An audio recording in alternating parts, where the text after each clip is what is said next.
Bueno, muy buenas tardes. Hoy junto a mi compañero Eduardo Díaz y yo, Jorge Mario Jiménez Arroyave, les vamos a hablar sobre dos fenómenos puntuales que se presentaron del niño en 1983 y 2015, con el objetivo de, gracias a seis variables meteorológicas, identificar si se refiere a un niño Modoki o, o a un niño canónico. Entonces, para ponernos en contexto de qué es un niño canónico y qué es un niño Modoki, vamos a usar esta imagen que vemos acá. En cuanto a un niño canónico, vamos a tener que es cuando la piscina caliente que se encuentra concentrada en el Pacífico Occidente, gracias a una alteración en los vientos, tiene un desplazamiento hacia la zona del continente suramericano. Cuando ésta se concentra en la costa del continente americano, lo vamos a llamar el niño canónico. ¿Y qué pasa? Cuando tenemos esa alteración en los vientos que desplazan hacia la derecha la piscina caliente, podemos tener vientos debilitados que no permiten que la piscina llegue del todo hasta el continente americano, sino que estas partes con mayor temperatura superficial del océano se concentren en el centro del Pacífico. Bueno, entonces ahora continuamos con qué propósito tiene este estudio. Básicamente el estudio quiere como analizar ese comparativo entre esas anomalías atmosféricas y oceánicas durante el fenómeno del niño canónico y el Modoki entre los años 1983 y 2015, con el objetivo de identificar y caracterizar las diferencias entre los patrones de estos dos eventos y también las implicaciones de estos patrones que tienen tanto en el clima de la región como a nivel global.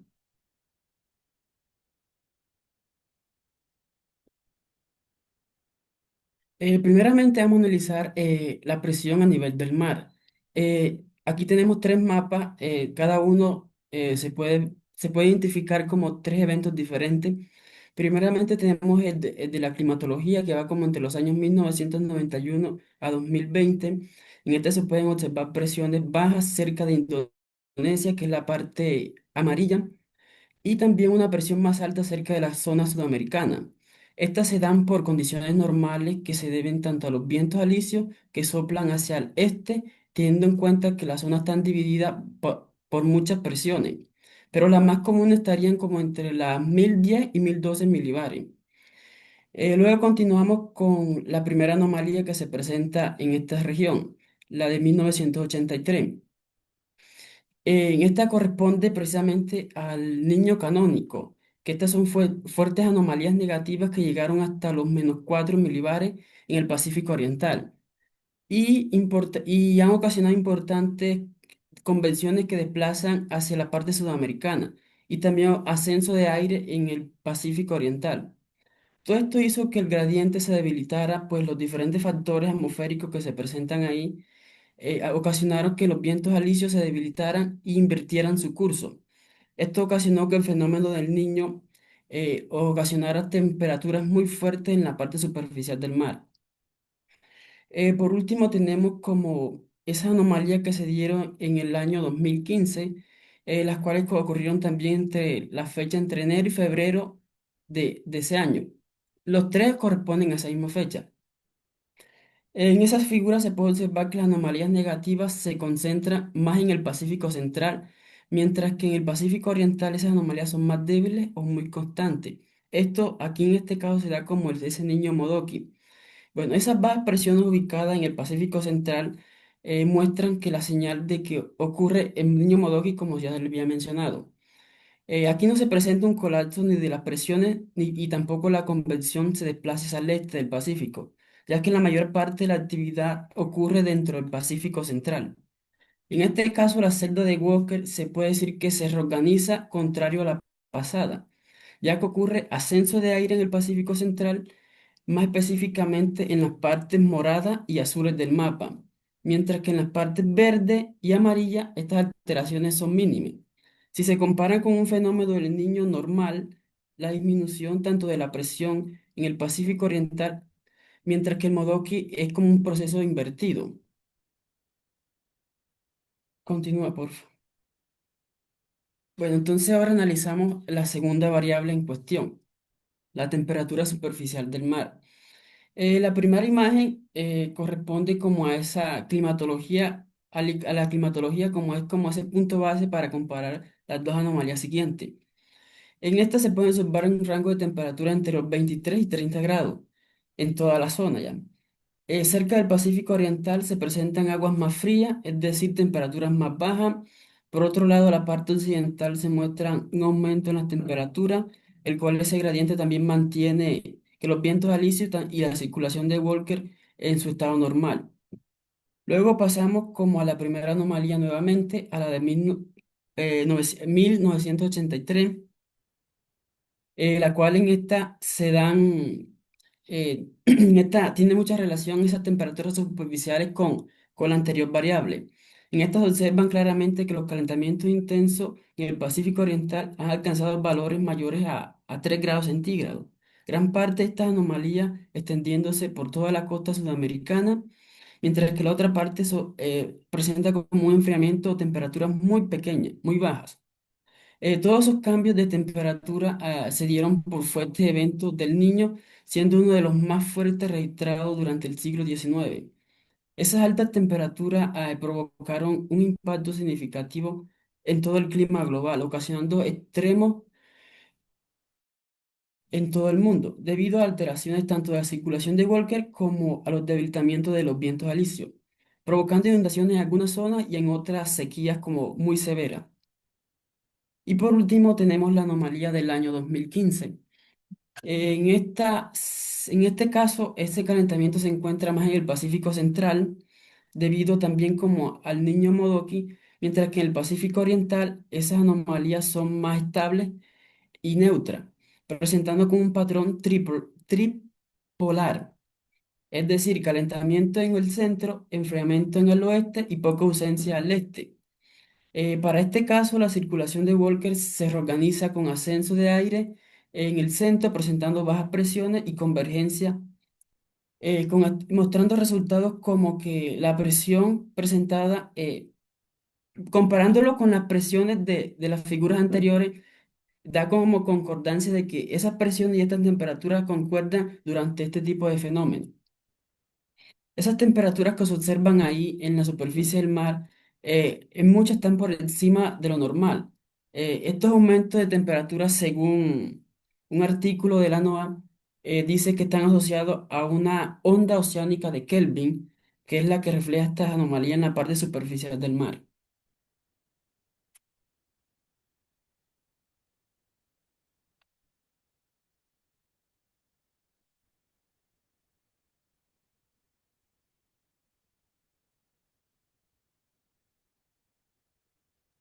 Continuemos. Entonces, ahora otra de las variables que vamos a tener en cuenta es el vector de viento, ¿cierto? Entonces, este vector de viento vamos a iniciar explicándolo con la imagen de abajo en el que tenemos el promedio de cómo se comportó este vector del año 1991 al 2020. Como podemos ver, la tendencia es a que todos los vientos se comporten en dirección a los vientos alisios, que en este caso están siendo afectados por el efecto Coriolis. Entonces, como vemos acá, todos estos vientos van del este al oeste. Entonces, ahora bien, vámonos al año 1983. Para este año podemos ver que estos vientos empiezan a cambiar tanto su dirección y su magnitud en metros por segundo en la zona ecuatorial. Entonces, como vemos que estos vientos están cambiando su dirección, ¿qué van a hacer estos? Estos se nos van a llevar toda la piscina caliente de agua y van a estar sobre la lengua fría que tenemos en el Pacífico de Sudamérica y van a hacer todos estos incrementos de temperatura con el que junto con los cambios de presión y todas las otras variables van a empezar a van a empezar a ocasionar que se nos forme un niño. Entonces, mire que acá podemos ver que los mayores valores de velocidad los tenemos en todo el centro del Pacífico. ¿Qué hacen estos vientos? Que toda, que toda la capa superficial del océano se desplace hacia Sudamérica, calentando más esta zona, enfriando más la zona del Pacífico occidental. Listo, entonces, ese comportamiento que hace que como hay una gran velocidad en esa zona, se calienta más el Pacífico suramericano y se forma un niño canónico, que esa es su principal característica, el calentamiento, el aumento de temperatura en esta zona. Y ahora nos vamos al año 2015 para las mismas épocas, junio a febrero. Entonces, ¿qué pasa?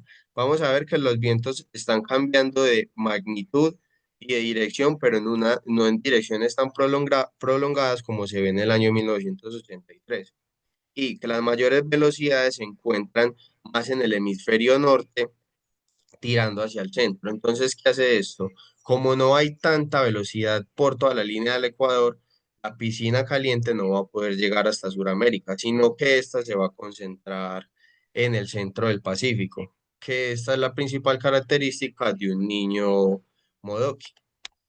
Entonces, ahora pasemos a la precipitación. Esta variable es una de las más características para este fenómeno, para el fenómeno del niño. Entonces, nosotros vamos a tener el promedio para 1991-2020. Las principales lluvias se concentran en el Pacífico Occidental, por los lados de Indonesia, por Australia y estos lugares. Entonces, ahí es donde tenemos la mayor cantidad de milímetros por día, ¿cierto? Entonces, para agilizar, vamos a irnos de una vez al año 1983 que tenemos que la precipitación se va a desplazar hacia la derecha. Entonces, ¿qué pasa? La celda de Walker se comporta que los vientos van de oeste a este y las zonas de convergencia y donde se genera el ascenso y el descenso, principalmente nos van a generar precipitaciones cuando tenemos promedio normal en las zonas de Indonesia y Australia. Entonces, ¿qué pasa?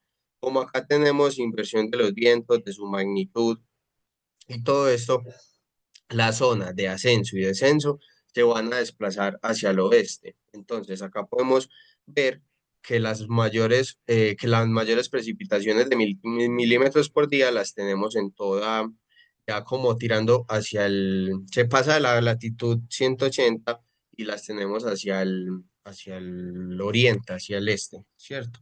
Entonces, para el año 1983, que como ya hemos dicho es un niño canónico, podemos ver que las zonas de convergencia, donde están cayendo las principales precipitaciones, las vamos a tener en la costa peruana y por acá en esta parte del oriente del Pacífico. Ahora, ¿qué pasa? En el 2015 tenemos un comportamiento similar, pero como ya lo explicamos, no alcanza a migrar estas temperaturas oceánicas hasta el oriente del continente suramericano, sino que se concentran en el centro del Pacífico. ¿Y qué pasa? Entonces, en esta zona se van a concentrar las zonas de ascenso y de descenso, lo que va a generar más precipitaciones, desplazando como la organización de la celda de Walker hacia el oeste del Océano Pacífico. Entonces, perdón, me faltó esta variable. Bueno, la velocidad de presión, entonces, en este caso vamos a tener omega. Vamos a irnos primero al año 1983. Vamos a saber primero que valores negativos de omega significan anomalías en la presión, es decir, la presión disminuye, y valores positivos, que son los colores más cálidos, significa un aumento de la presión. Entonces, ¿en qué se debe reflejado esto? Cuando tenemos disminución de presiones, vamos a tener que se va a favorecer el ascenso de los vientos. Y por lo contrario, cuando tenemos aumentos en la presión, vamos a tener que se favorecen los descensos. ¿Y en qué se ve reflejado esto? Cuando tenemos ascensos, esto va a favorecer las lluvias. Entonces, por ejemplo, para 1983 vemos que las zonas con mayor omega negativo las tenemos acá en todo el Pacífico ecuatorial, tirando hacia el continente suramericano. Entonces, como tenemos este omega negativo, se va a favorecer eh, el ascenso de vientos que van a generar precipitación. Y listo. ¿Por qué podemos tener acá esta disminución de temperatura? Como el océano se está calentando, más de lo normal porque se está generando este este desplazamiento por los vientos de la capa superficial del océano, vamos a tener un cambio en el gradiente de presión, lo que en este caso se va a enfocar y se va a ver reflejado en esta disminución. Entonces ahora, si nos vamos al 2015, que ya sabemos que es un niño canónico, vamos a tener estos mismos resultados, pero en el Pacífico Centro. Entonces, vuelve y pasa lo mismo. Acá en este punto es donde se están dando los cambios y concentrando los mayores aumentos de temperatura del océano. Entonces, en este punto va a haber cambios de gradiente de presión y va a haber una disminución en la temperatura que nos va a favorecer los ascensos en este caso. Y por último, para concluir, vamos a tener pues que estos resultados nos van a confirmar que el evento del niño de 1983 tuvo comportamientos de un niño canónico. Y para el 2015 vamos a tener que tuvo comportamientos de un niño Modoki, que lo podemos ver en la explicación de de las cinco variables que teníamos en análisis. Otra conclusión es que el análisis en conjunto de estas cinco variables nos van a permitir analizar las anomalías que van a presentar y que se van a ver reflejadas en los cambios que van a tener, los cambios atmosféricos que va a tener esta zona del Pacífico ecuatorial, que nos van a llevar a la formación o no de un efecto del niño canónico o un niño modoki. Esto también se puede asimilar con el efecto del cambio climático. El efecto del cambio climático, uno de los efectos del cambio climático es que va a aumentar la temperatura del océano. Entonces, esto nos va a llevar a la duda de que qué va a pasar entonces con los efectos del niño. Entonces, ya se han realizado varios estudios donde se tiene la idea de que esto va a aumentar el efecto de estos niños o va a hacer que estos efectos del niño tengan unas nuevas consecuencias.